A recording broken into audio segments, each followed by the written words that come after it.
Kitang tanan ganahan gayod nga makasulod sa langit. Bisan ang Ginoo gusto nga kitang tanan makasulod sa langit. Apan unsaon man aron masigurado nato makasulod sa langit. Sa atong ebanghelyo karon nagingon nga dili kwarta mo'y makapasulod ka nato sa langit. Niingon pa gani ang Ginoo, mas lisod pa gayud sa usa ka dato ang pagsulod sa gingharian sa Dios kaysa usa ka kamilyo paglusot sa lungag sa dagom. Sa to pa, imposible gayud nga ang atong mga bahandi makatabang kanato pagsulod sa gingharian sa langit. So, nangutana ang ihang mga tinunan, nan kinsa ra may biyay ang maluwas. Kinsa may maluwas.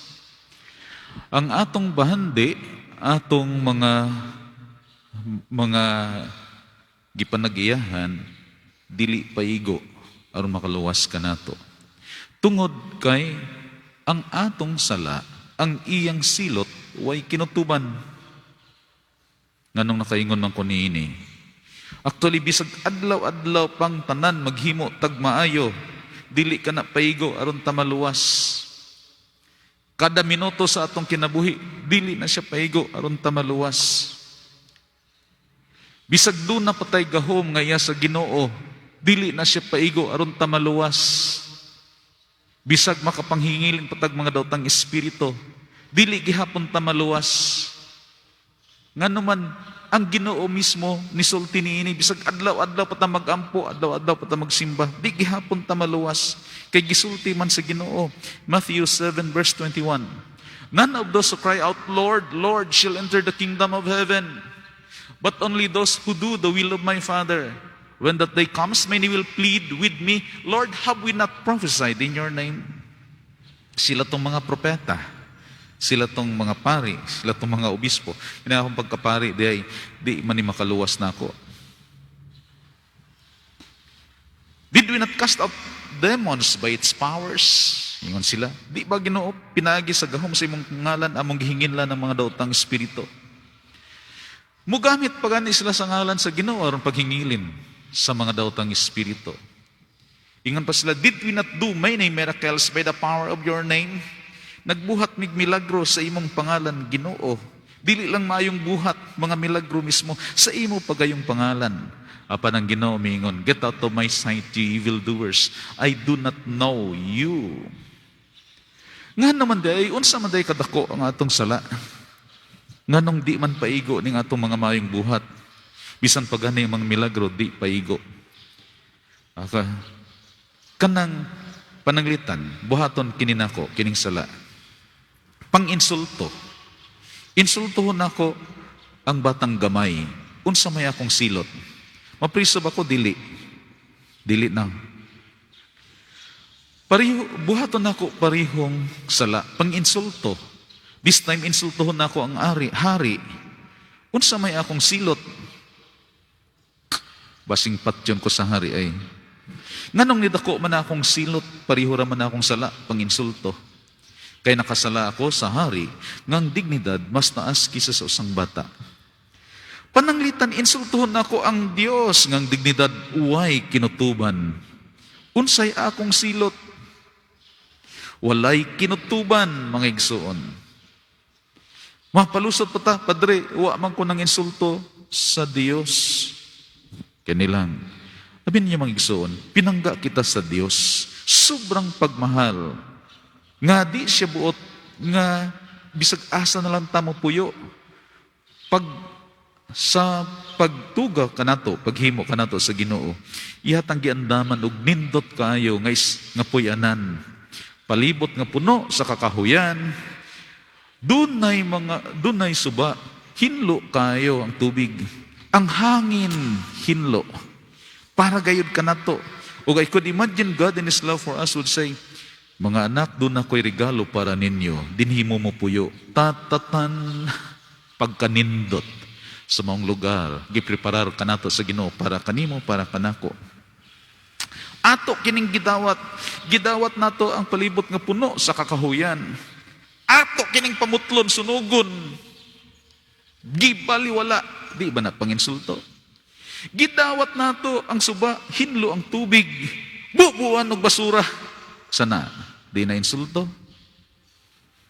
Grabe kita mang insulto, mga igsuon. Sobra. Sa pagmahal ka nato sa Ginoo mo na yatong isukli. And I believe every one of us is a culprit. We are insulting God whether we are doing it consciously or unconsciously. Gigama ta sa Ginoo ngayang kaulagway. Therefore, ang atong mga panagway, mga nindot kayo, atong mga mata, nindot kayo, atong mga ilong, nindot kayo, unya ingno nimo, unsa man niya akong ilong, murag palwa. Di ba na panginsulto? Mga igsuon, every day we are committing insults and we insult God every day. If we don't give Him the proper respect as He is, as God, as Savior and King, we will never give Him due honor, due regard as He is. Kinahanglan nato siyang ilhon as He is. Nan, unsa may atong buhaton?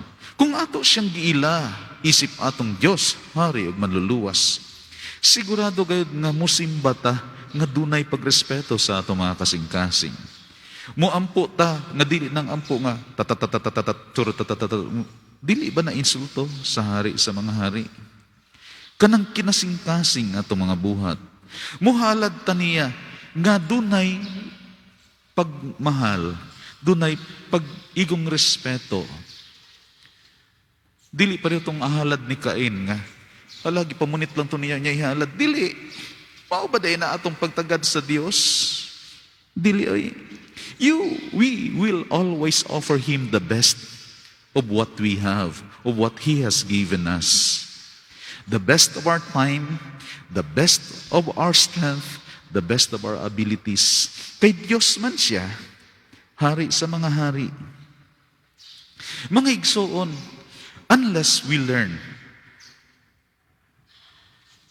to acknowledge Him as He is.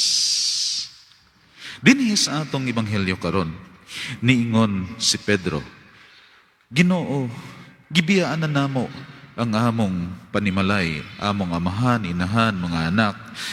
Gibiyaan na namo ang among ang among panginabuhian, alang kanimo.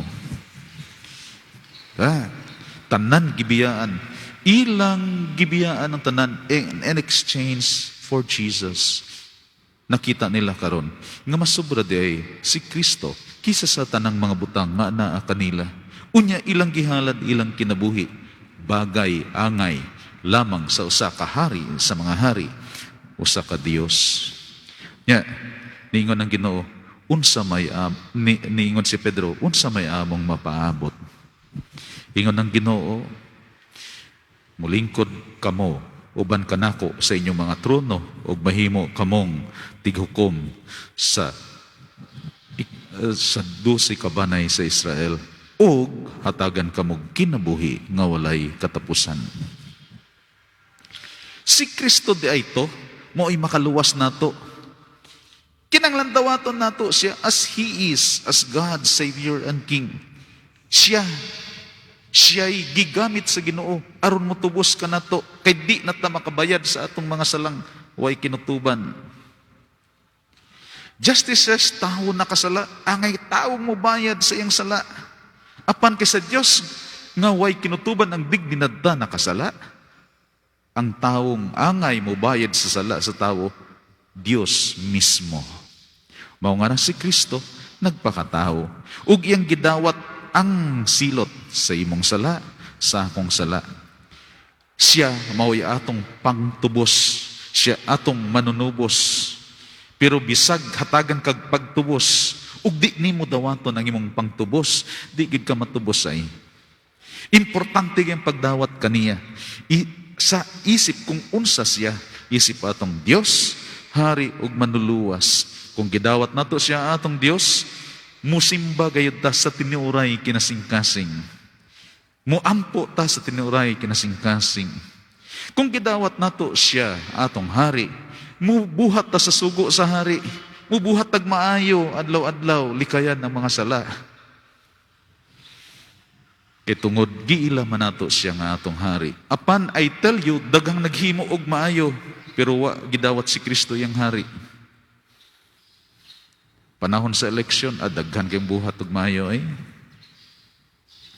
Way pagkaon, hatagan pagkaon, way kwarta, hatagan kwarta, may sakit, hatagan nagtambal, dadon pa gani sa ospital, bisag hui pa, hatagan naglungon. Makaabot ka sila sa langit. Dili. Bisag tahan ng bahandi pa nila, ihatag nila.